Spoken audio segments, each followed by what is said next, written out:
పరలోకమందున్న మీ తండ్రి తన్ను అడుగు వారికి పరిశుద్ధాత్మను ఎంతో నిశ్చయముగా అనుగ్రహించును. అడుగు వారికి అనుగ్రహించును అంటే అడగని వాళ్ళకి పెద్దగా చెప్పాలి. నోరు తెరిచి చెప్పండి, నీరసం వస్తుంది. అడుగు వారికి అనుగ్రహించును అంటే అడగని వాళ్ళకి మీరు చెప్పండి. అడిగిన వాళ్ళకి ఇస్తాడంటే అడగని వాళ్ళకి పెద్దగా. అది గుర్తుపెట్టుకోవాలి. అసలు ఈ పాయింటే వదిలేశారు చాలా మంది భక్తులైతే. ఈ పాయింట్ని హైలైట్ చేసి సాంగ్స్ కూడా రాశారు. పరిశుద్ధాత్మను గోరుము, జీవమాయేసు ప్రభుని పేరట వేడుము. జీవమాయేసు ప్రభుని పేరట వేడుము. పరిశుద్ధాత్మను గోరుము, జీవమాయేసు ప్రభుని పేరు. జీవమాయేసు ప్రభుని పేరట వేడుము. నరులందరి మీద నాయాత్మను తూనని పరలోకపు తండ్రి పలికే వేదము నందు. పరిశుద్ధాత్మను గోరుము, జీవమాయేసు ప్రభుని పేరట వేడుము. జీవమాయేసు ప్రభుని పేరట వేడుము. దేవునికి మహిమ. ఏమడగమంటున్నాడు? కొంతమంది అంటారు బాప్తీసం పొందినప్పుడే పరిశుద్ధాత్మ వచ్చేసాడుగా, మళ్ళీ ఇంకా పరిశుద్ధాత్మను పొందేదేంది? మళ్ళా పరిశుద్ధాత్మను పొందేదేంది? పేతురు భక్తుడు ఏం చెప్పాడు? అపోస్తల కార్యం 2:38 మీలో ప్రతివాడును మారు మనసు పొంది ప్రభువైన యేసుక్రీస్తు నామమున బాప్తిస్మం పొందుడి, అప్పుడు పరిశుద్ధాత్మను వరము మీకు అనుగ్రహింపబడును అన్నాడు కదా. అంతే, బాప్తిస్మం పొందినప్పుడే వరం వచ్చేసింది. ఇంకేంటి మళ్ళీ స్పెషల్గా ప్రార్థన చేసి పొందమంటున్నానంటే? అయ్యా, పరిశుద్ధాత్మ బాప్తిస్మం పొందినప్పుడు వ్యక్తిగా మనలోనికి ప్రవేశించటం అనేది ఉంది. అలాగే పరిశుద్ధాత్మ శక్తి ఎప్పటికప్పుడు మన మీదకి పంపబడేది కూడా ఉంది. దేవునికి స్తోత్రం కలుగునుగాక.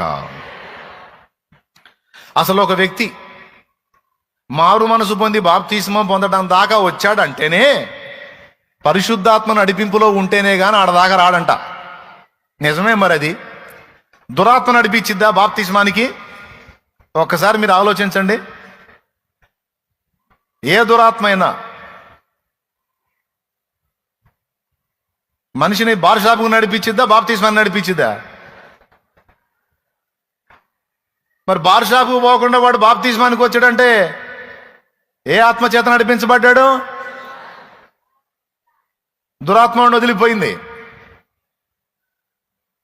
ఈరోజు మీరందరూ ఇక్కడికి నడిపించబడ్డారు, ఇక్కడికి వచ్చారు. మీరు వాస్తవంగా ఈరోజు ఎగ్గొడదాం అనుకున్నారు మీలో చాలా మంది. పోయిన వారం అంతా ప్రార్థనలు అయినాయి కదా, ఈ ఒక్క ఆదివారం ఎగ్గొడదాం వల్ల కుదరట్లేదులే, ఈసారి వారం పోదాం అనుకున్నారు మీలో కొంతమంది. అబద్ధాలు ఆడకుండా నిజమే అన్నోళ్ళు చేతులు ఎత్తండి. అది కదిలించండి చేతులు. ఇంతమంది ఈరోజు జంప్ అవుదాం అనుకున్నారు. మరి ఎలాగొచ్చారు? మీరు అనుకున్న ఆలోచనలన్నీ తారుమారు అయిపోయినాయి. పరిశుద్ధాత్మ బలవంతో పెట్టాడు. నోరు మూసుకు అది లేదు ఇది లేదు, పా చర్చికి బా, ఆదివారం ఎగ్గొట్టి ఆడ తిరుగుతావు పనికి మాలోడా పా అని ఈడ్చుకొచ్చాడు, తీసుకొచ్చాడు, పడేశాడు. పరిశుద్ధాత్మ నడిపింపు పొందావు కాబట్టి ఎడదాకా వచ్చావు, లేకపోతే సర్దుకునేవాడు. దేవునికి స్తోత్రం కలుగును గాక. బాప్తిస్మం దాకా ఒకడు నడిచాడు అంటేనే అతడు పరిశుద్ధాత్మ నడిపింపులో ఉన్నాడు. బాప్తిస్మం దాకా నువ్వు వచ్చావు, లోబడ్డావు అంటే ఆయనకు విధేయత చూపావు. దేవుడా, నువ్వు చెప్పినట్టు నడుచుకుంటానికి ఇష్టపడుతున్నాను, ఇదిగో నువ్వు రమ్మన్నావు కదా, నీళ్ళ దగ్గరకు వచ్చాను అన్నప్పుడు విధేయత. రైట్. ఇప్పుడు ఏం చేస్తాడు మరి? డైరెక్ట్గా ఇంట్లోకి రాడు, మన ఒంట్లోకి. నేను చెప్పినట్టు వింటున్నావుగా? వింటాను ప్రభా, వింటాను కూడా. సరే పా, ముందు నీకు శుద్ధీకరణ జరగాలిపా, ముందు నిన్ను గడగాలిపా, పుట్టింది మొదలుకొని ఇప్పుడు దాకా చేసిన కర్మలన్నీ వదిలిపెట్టాలిపా అని తీసుకెళ్ళి నీళ్ళ దగ్గర తీసుకొచ్చి బాప్తిస్మము ద్వారా శుద్ధీకరణ జరిగిస్తాడు. దేవునికి స్తోత్రం. అర్థమైందా? అంటే ఏంటో తెలుసా? ఇంట్లోకి జాయిన్ అయ్యేటప్పుడు ఇల్లు కడుక్కున్నట్టు అనమాట.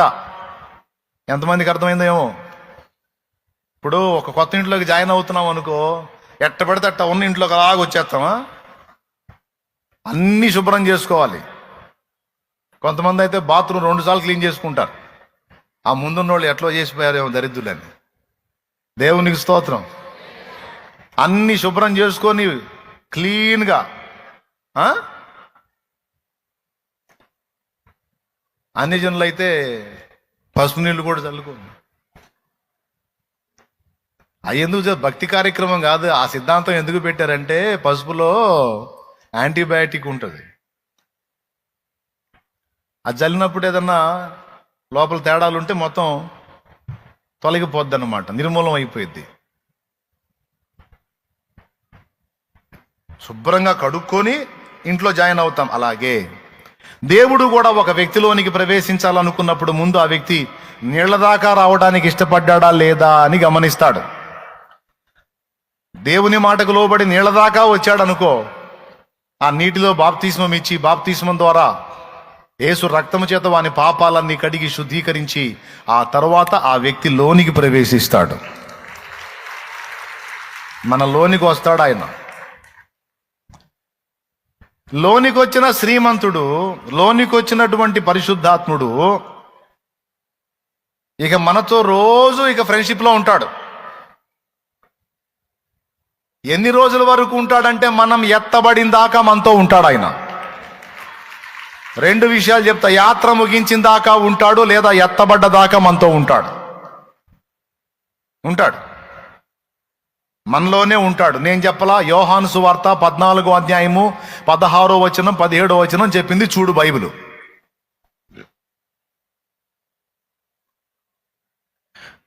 నేను తండ్రిని వేడుకొందును, మీ యొద్ద ఎల్లప్పుడూ నుండుటకై ఆయన వేరొక ఆదరణకర్తను అనగా సత్యస్వరూపియగు ఆత్మను మీకు అనుగ్రహించును. లోకము ఆయనను చూడదు, ఆయనను ఎరుగదు గనుక ఆయనను పొందనేరదు. మీరు ఆయనను ఎరుగుదురు, ఆయన మీతో కూడా నివసించును, మీలో ఉండును. అద్దుగో, మీలో ఉండును. అందరు నోరు తెరిచి పెద్దగా చెప్పండి. ఏమనుంది వాక్యంలో? ఆయన మీతో కూడా నివసించును, మీలో ఉండును. ఇప్పుడు మీలో 2 ఉంటారు. మానవాత్మ ఉన్నాడు, దైవాత్మ కూడా ఉన్నాడు. ఇప్పుడు ఆయన మీతో కూడా నివసించును. నీ దేహము అనే ఇల్లు, నీ దేహము అనే ఈ ఇంట్లో ఇప్పుడు 2 నివాసం. అంతకుముందు ఒకడే నివాసం, మన మానవాత్మ. ఏదన్నా మనం ఛాన్స్ ఇస్తే దురాత్మ. మన గతకాలపు జీవిత అనుభవంలో మారు మనసు పొంది బాప్తిస్మం పొంది దేవుని మాటకి విధేయత చూపిన తర్వాత ఆ దురాత్మ వెళ్ళిపోయింది. ఇప్పుడు దేవుని ఆత్మ వచ్చాడు లోపలికి. ఇప్పుడు మనం సింగిల్గా లేము, అది వాస్తవం. మారు మనసు పొంది బాప్తిస్మం పొందినటువంటి మనుషులందరూ కూడా సింగిల్ పర్సన్ కాదు. వారిలో మరొక వ్యక్తి ఉన్నాడు, ఆయన పరిశుద్ధాత్మ దేవుడు. అర్థమైతే కొట్టు. అది ఆయన మీతో కూడా నివసించును అని మళ్ళీ అడ్రస్ చెబుతున్నాడు. మీతో కూడా నివసించును అంటే మీ ఇంట్లోనా మీ ఒంట్లోనా అంటే అడ్రస్ చెబుతున్నాడు. మీలో ఉంటాడు అనేది స్పష్టత ఇస్తున్నాడు. బాగా వినండి. ఇక ఆయనలో మనం, మనలో ఆయన. ఇప్పుడు పండి. నాలో నీవు, నీలో నేను ఉండాలని.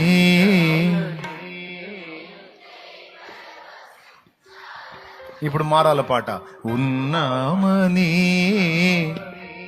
అది ఉన్నాడా మనలో? బాప్తిసం పొందిన వాళ్ళు చేతులు ఎత్తండి. మీ అందరి దేహము అనే ఇంట్లోనికి దేవుని ఆత్మ మీరు బాప్తిస్మం పొందినప్పుడే ప్రవేశించాడు.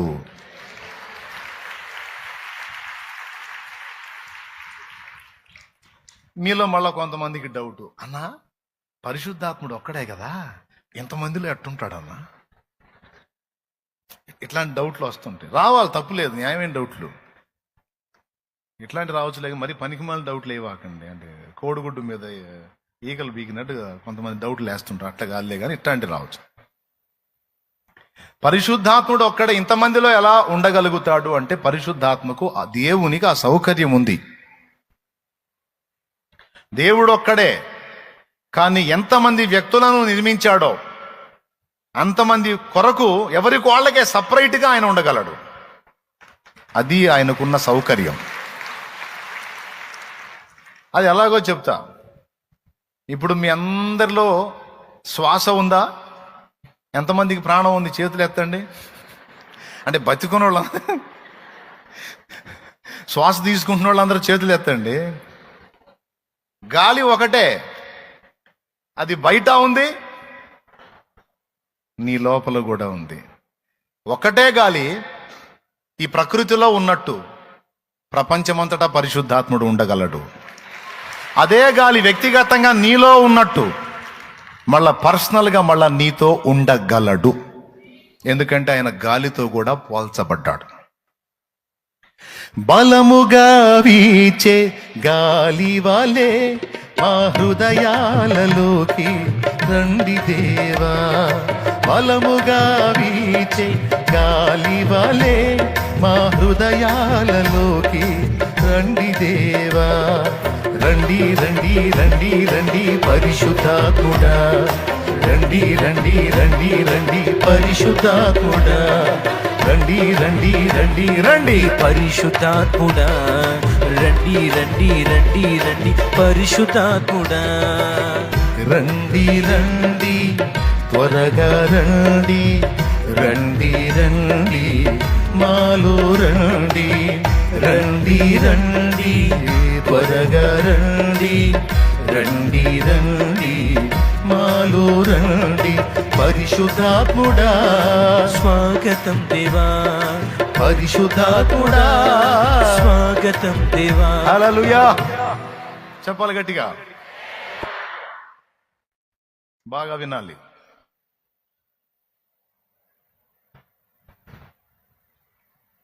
పరిశుద్ధాత్ముడు ఈ గాలి ప్రపంచమంతటా ఆవరించి ఉన్నట్లు ప్రపంచమంతటా ఉండగలడు సర్వాంతర్యామి తత్వంతో. అలానే ఈ గాలి నీ ఒంట్లో సింగిల్గా నీకు మాత్రమే ఉన్నట్టు మళ్ళా దేవుడు నీకు మాత్రమే దేవుడుగా ఉండగలడు. ఆ సౌకర్యం ఆయనకు. ఇక ఎనీ టైం నీతోనే ఉంటాడు ఆయన. మళ్ళీ పక్కింటాం పిలుస్తుంది, జస్ట్ ఒక 5 నిమిషాలు ఇల్లు వస్తానని పాడు. అసలు ఆ డౌటే వద్దు నీకు. పొద్దస్తమానం నీతో ఉంటే బోరు కొడుతుంది నాకు, నేను ఇంకొక ఆమె దగ్గర ఉండి వస్తాను, లేకపోతే ఇంకొక ఆయన దగ్గర ఉండి వస్తానని పాడు. ఎవరు పరిశుద్ధాత్ముడు వాళ్ళకే. అందుకే దావీదన్నాడు, దేవా నా దేవుడవు నీవన్నాడు. ఏమయ్యా, ఆయన నీ దేవుడైతే మరి మా గతి ఏంది? నీ సొంతం అన్నట్టు మాట్లాడుతున్నావు. ఈ కర్చీప్ నాది అంటే అర్థమైంది, మీది ఎవరిది కాదు అని.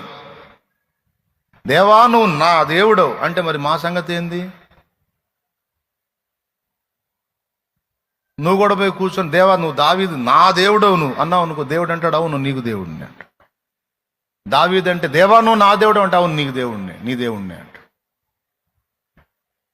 అట్లా మన అందరం ఎంతమంది ఉన్నామో అంతమందికి దేవుడు ఎవరికి వాళ్ళకి స్పెషల్గా ప్రత్యేకంగా అందుబాటులో ఉన్నాడు, నివాసం ఉన్నాడు.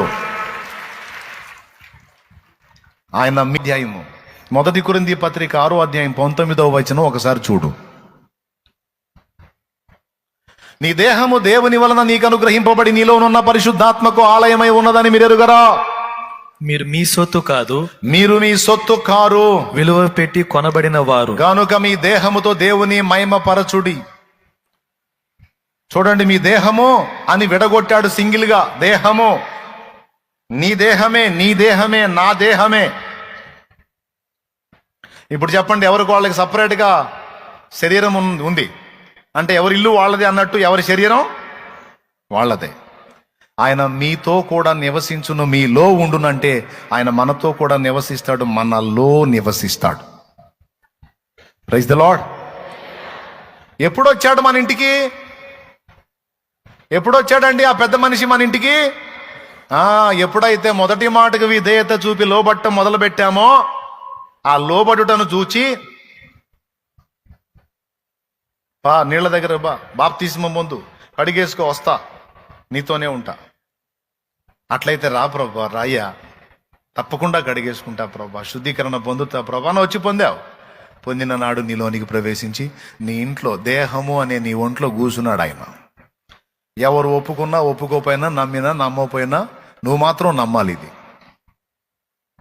ఓకే, నన్ను వెంబడించే వారందరూ ఇది విశ్వసించండి, ఎందుకంటే ఇది వాక్యం చూపించి నేను మాట్లాడా. అయితే ఇక్కడ ఇంకొక విషయం ఉంది. ఇప్పుడు దేవుడు మనలోకి వచ్చి కూర్చున్నాడు. ఇప్పుడు మనము ఆయన మనం ఇక కలిసి ప్రతిరోజు జీవితాన్ని గడపాలి. ఇది ఎలాంటిదంటే, సమృద్ధి కలిగినటువంటి ఒక అతిథి మన ఇంట్లోకి వచ్చి మనతోనే ఉండటం మొదలుపెట్టాడు. ఆయన దగ్గర సమృద్ధి, ఏది కావాలంటే అది ఉంది ఆయన దగ్గర. అలాంటి వ్యక్తి ఇప్పుడు రెగ్యులర్గా మనతోనే కాపురం ఉండటానికి వచ్చాడు. ఎంతమందికి అర్థమవుతుంది నేను చెప్పేది? రైట్. విషయం ఏంటంటే, మందంతా అధోగతి బతుకు. అధోగతి బతుకు అంటే కనీసం తినేదానికి, వండుకునేదానికి రైస్ కూడా లేవు. కానీ మన ఇంట్లో ఉండటానికి, స్థిరంగా ఉండటానికి వచ్చినటువంటి ఆ అతిథి ఎవరో తెలుసా? శ్రీమంతుడు. Full sound. ఆయన నువ్వు ఏదడిగినా ఇవ్వడానికి సమర్థుడు. అలాంటి వ్యక్తి వచ్చి ఇప్పుడు నీ దగ్గర, మీ ఇంట్లో కూర్చున్నాడు. ఇప్పుడు నువ్వేం చేయాలి? నీకు రైస్ లేవు, అడగాలి. నీకు గ్యాస్ బండిల్ లేదు, పైసలు కావాలి, అడగాలి. నీకు వస్తువులు కావాలి, అడగాలి. కావలసిన డబ్బు ఆయన దగ్గర ఉంది. ఆయన వచ్చి వంటగదిలో చూసి, రైస్ అయిపోయినట్టు ఉన్నాయిగా, ఇదిగో డబ్బులు అనడు. మర్యాదస్తుడు ఎవరు ఆ పని చేయరు. దేవునికి స్తోత్రం. ఇప్పుడు శాలేమన్నా మా ఇంటికి రా అన్నా అని మీరు నన్ను ఇంట్లోకి ఆహ్వానించారు, వచ్చి మీ ఇంట్లో కూర్చున్నా. డైరెక్ట్ కిచెన్లోకి వస్తానా? ఏమంటున్నారు అనుకుంటూ వస్తానా? నేను అడిగి కిచెన్లోకి వస్తానా? నేనేమన్నా మర్యాద పద్ధతి? అది పద్ధతి కాదు కదా. ఎక్కడ కూర్చోబెట్టాను, ఏ స్థానం ఇచ్చారో. ఒకవేళ నేను అట్లా కాకుండా ఇల్లంతా తిరుగుతున్నాను అనుకో, మనసులో ఏముంటారు తెలుసా? శాలేమనేది ఉన్న మనసు అటు ఉండడు, మొత్తం తిరుగుతాడు. ఏంది అసలు? అదే మర్యాద. కుర్చీ వేసామంటే అర్థం ఏంటి? ఇక్కడే కూర్చో, ఇంకెటు తిరగొద్దని అర్థం. దేవునికి స్తోత్రం. మనం కుర్చీ వేయటం వెనక రెండు అర్థాలు ఉంటాయి. ఒకటి ఆతిథ్యం, మర్యాద, నిలబడితే కాళ్ళు నిప్పులు పడితే కనుక కూర్చో అని. రెండోది, మా ఇల్లు రకరకాలుగా ఉంటుంది కాబట్టి నువ్వు ఇటు పడితే అటు వెళ్ళదు, దడుచుకుంటావు. దేవునికి స్తోత్రం. మా సామాన్లు మీరు చూశారంటే దడుచుకుంటారు కాబట్టి వేసిన దగ్గర కూర్చోండి. మర్యాదస్తుడు ఎవరు కూడా ఇల్లు మొత్తం పర్యవేక్షించడు. ఎక్కడ కూర్చోబెట్టారు అక్కడ కూర్చుంటాడు. ఏ స్థానం ఇచ్చారో ఆ స్థానం. పర్మిషన్ ఇచ్చారనుకో వస్తాడు. రెండనయ్య, కొంతమంది ఏం చేస్తారు, రెండనయ్య మా కిచెన్ చూడండి, మా ఆ రూమ్ చూడండి, ఈ రూమ్ చూడండి, బాత్రూంలో కూడా పోయిరా అన్నయ్య, అన్ని పర్లేదులేమ్మా, కొట్టితే చూసిరా అన్నయ్య జస్ట్ అంటే. వాళ్ళ ఆశ ఏం తెలుసా? ఆ రూపేణ ఆయన బాత్రూంలోకి వెళ్ళి వస్తే అక్కడ కూడా అడుగు పెడితే మనకు అక్కడేమన్నా దోషాలు ఉంటే పోతాయి. ఎట్లనన్నా నన్ను ఇల్లు మొత్తం తిప్పాలని అండి. అన్యులు గృహప్రవేశం చేసేటప్పుడు ఆవును తిప్పుతారు ఇంటి మొత్తం. పాష గారు దొరికితే మన వాళ్ళకి అదనమాట. వాళ్ళేమో ఆవు, ఈయనేమో అది గది గది గది గది, ఆ గది చూడు, ఈ గది చూడు, అడుపోయి చూడు, బాత్రూడు. పర్మిషన్ ఇస్తే, ఆహ్వానిస్తే తప్పదు, వెళ్ళాల్సిందే. పరిశుద్ధాత్ముడు ఒక గౌరవనీయమైన వ్యక్తి, మర్యాదస్తుడు. ఆయనకు నువ్వు ఏ స్థానం ఇస్తావో, ఎంతవరకు ఆయనకు అవకాశం ఇస్తావో ఆ మేరలోనే పనిచేస్తాడు ఆయన. అర్థమైందా? నువ్వు ఎంతవరకు ఆయన్ని కదిలిస్తావో అంతవరకే వర్క్ చేస్తాడు ఆయన. రెండు మాటలు. నేను నీకు దూరంగా నీతోనే ఉన్నా కదా. మొదటిది. రెండవది, నన్ను అడగవచ్చు కదా. అందుకే ఏ పరిస్థితులు వచ్చినా నువ్వు ఒంటరివి కాదు అని గుర్తుపెట్టుకో. నువ్వు సింగిల్గా లేవు. కొంతమంది కూర్చొని ఒంటరిని అయిపోయానని పాటలు పాడుకుంటూ కూర్చుంటారు, దరిద్ర మొఖాలు వేసుకొని. మిమ్మల్ని కాదులే, అటు ఏడిచేవాళ్ళని చెప్తున్నాను నేను. ఏ కొంచెం అవకాశం దొరికిందా చాలు, నీకు పోయి ఏడవటానికి రెడీగా ఉంటారు, ఏడవటానికి రెడీగా ఉంటారు. ఏ కొంచెం సందు దొరికినా సరే తలుపులు వేసుకోవటం, కూర్చోవటం, ఆ మంచం మీద వండుకోవటం, లేకపోతే కూర్చోవటం. ఒంటరి జీవితం అయిపోయింది ప్రభు, ఒంటరి జీవితం అయిపోయింది. దేవుడు అంటాడు లోపలుండి, పనికి మాలింది ఆయన వాక్యం చదవు, వాక్యం చదవమని చెప్పేది. అందుకే నేను వాక్యం చదువు, వాక్యం చదువు. ఏముంది ప్రభా వాక్యంలో? ఏముందా? నేను నీలో ఉన్నాను, నువ్వు సింగిల్ కాదు, మనం డబల్ అన్న సంగతి అందులో ఉంది. చదువు. దేవునికి మహిమ కలుగును గాక. సందడైన స్నేహమైన ప్రాణమైన నీవే యేసయ్యా, సన్నిధైన సౌఖ్యమైన నాకు ఉన్నది నీవే కదయ్యా. నీలోనే నా బలం, నీలోనే నా ఫలం, నీలోనే నీవేగా నా జయం. నీలోనే నా బలం, నీలోనే నా ఫలం, నీలోనే నా వరం, నీవేగా నా జయం. నాలో నీవు, నీలో నేను, నాలో నీవు, నీలో నేను ఉండాలని, నీ అందే పరవశించాలని నా హృదయాశయ్యా, ప్రియుడా యేసయ్యా. నా హృదయాశయ్యా, ప్రియుడా యేసయ్యా. నాలో నీవు, నీలో నేను ఉండాలని, నీ యందే పరవశించాలని. హల్లెలూయా. దేవునికి మహిమ. ఇప్పుడు చెప్తా వినండి. పరిశుద్ధాత్ముడు మనలోనికి వచ్చి కూర్చున్నాడు. ఇప్పుడు మనకు కావలసిన సమస్తము కూడా ఆయనను రిక్వెస్ట్ చేస్తే, దేవుని అడిగితే, తండ్రిని అడిగితే, యేసు నామములో కోరితే, మనలో ఉన్న పరిశుద్ధాత్మ సమస్తము మనకు అనుగ్రహిస్తాడు.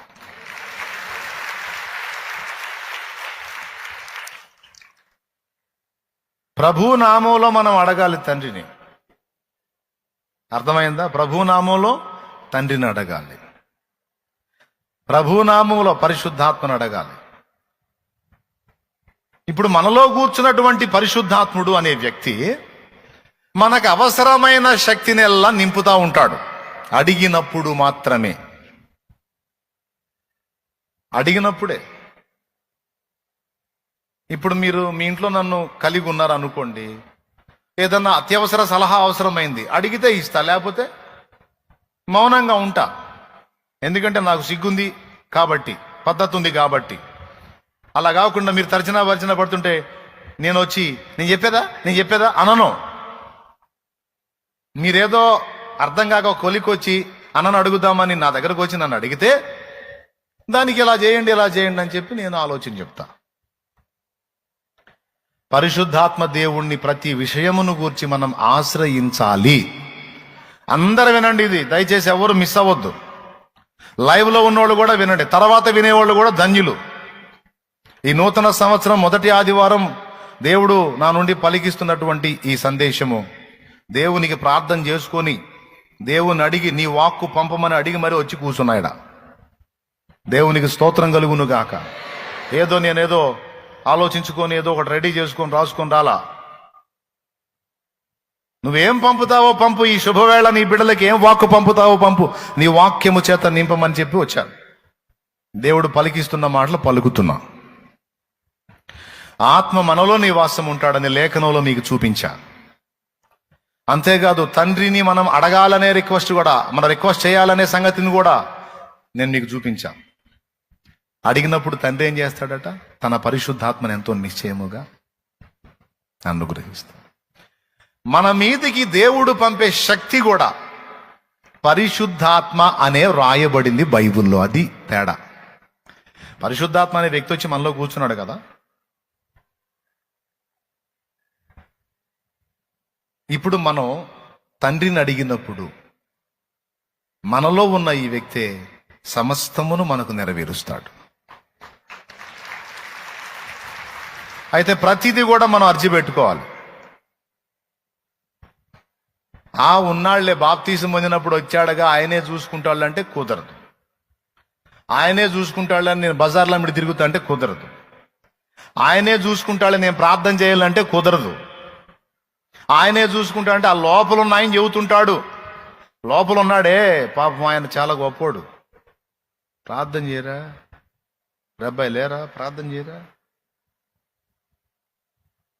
నేను చేసేది ఏముంది, లోపల ఉన్నావుగా, లోపల ఉన్నాళ్ళు ఆయన చూసుకోరే నేనేరా చెబుతుంది.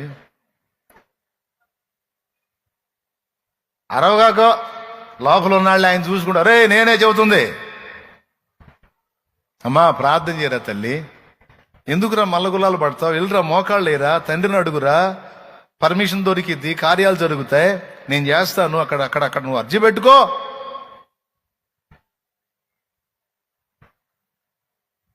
ప్రార్థన చేయమని రేపేది ఆయనే, పరిశుద్ధాత్మే. చాలా మంది దాన్ని గొంతు నొక్కి ఆ ప్రార్థన చేయాలన్న ప్రేరణ గొంతు నొక్కుతారు. ఆ ప్రేరణ పుట్టించేది ఆయన.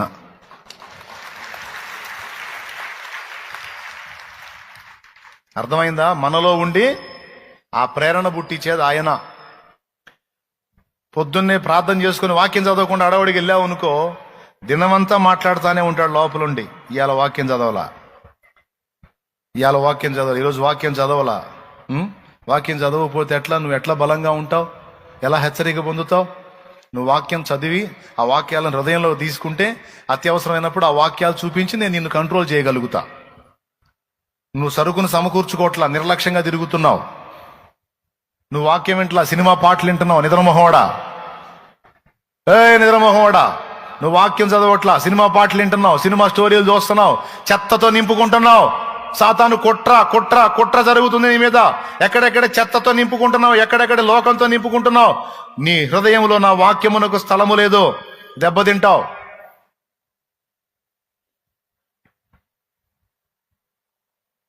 ఆ చెత్త పక్కన పడేయ్, నా వాక్కుతో నింపు అని లోపల మాట్లాడుతుంటాడు. అదే మాసిలామణి గారు పాటలో రాశాడు, లోతైన జలములలో లోతున వినబడు స్వరమా, లోబడుటను నేర్పించి లోపంబులు సవరించు, లోనున్న ఈవులలో లోటైన నా బ్రతుకు లోపించని అర్పణగా లోకేశ చేయుమయా, నడిపించు దేవునికి మహిమ.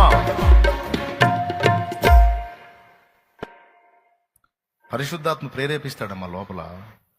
ఒక్కోసారి నువ్వు ఏదన్నా ప్రయాణానికి వెళ్ళబోతే ఈరోజు వెళ్ళవాకు ఇటు వెళ్ళు అంటాడు, లోపల ఉండి మాట్లాడతాడు ఆయన. ఆ ప్రేరణ గుర్తుపట్టిన వాళ్ళు ధన్యులు. లోపలుండి మనతో మాట్లాడుతున్న ఆత్మస్వరము విని అడుగులు వేయటం సాధన చేసిన వాళ్ళు ధన్యులు. చాలా వాటిలో తప్పించుకుంటారు.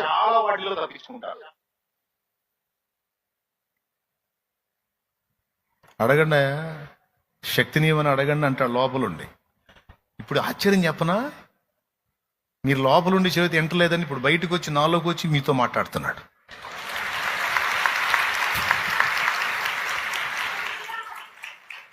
అరే లోపలుండి మాట్లాడితే మీకు అర్థం కావట్లేదు, కనీసం ఇప్పుడు వీళ్ళలోంచి మాట్లాడతాను, ఇప్పుడన్నా అర్థమైద్దా మీకు?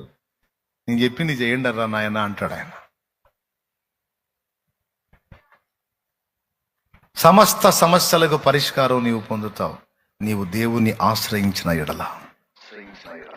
ఆయన అడుగు. ఏమడగాలి? పరిశుద్ధాత్మ నిమ్మనడుగు, శక్తి నిమ్మనడుగు, బలం ఇమ్మనడుగు, జీవం ఇమ్మనడుగు, ఫలం ఇమ్మనడుగు, ఆత్మ నడిపింపనిమ్మనడుగు. నువ్వు అడుగు, నేను చూసుకుంటా. నువ్వు అర్జీ పెట్టి ఆయనకి, నేను చూసుకుంటా. డైలీ మన లోపల పరిశుద్ధాత్మ ఉండి మనల్ని ప్రేరేపించేది ఇది. నువ్వు పెట్టుకో, నువ్వు అర్జీలు పెట్టుకుని నేను నెరవేరుస్తావు. కేంద్రానికి రాయి నువ్వు, తర్వాత అన్ని నేను డీల్ చేస్తావు. ఏసునామలో రాయ్, రిక్వెస్ట్ అని రాయ్ అని మనకు చెప్పేది ఎవరు? ఎందుకంటే ఆయన ఉన్నాడుగా, ఆయనే చేయొచ్చుగా. ఇంకా మళ్ళీ మనం చెప్పేది ఏంది, అడిగేది ఏంది? ఆ ఛాన్స్ ఇలా అడగాల్సిందే. ఎన్ని మాటలు ఎన్ని చోట్ల రాసుందో. అడుగుడి మీకు ఇయ్యబడును, వెదకుడి మీకు దొరుకును, తట్టుడి మీకు తీయబడును. పరిశుద్ధాత్మ మన మీదికి రావటం అనేది రెండవ ఘట్టం. ఇక మనం ఈ లోపలున్న పరిశుద్ధాత్ముడు ఇచ్చిన ప్రేరణతో మనం అడుగుతుంటే మనకు కావలసినటువంటి ప్రతి శక్తి కూడా తండ్రి పంపుతా ఉంటాడు మన మీదికి.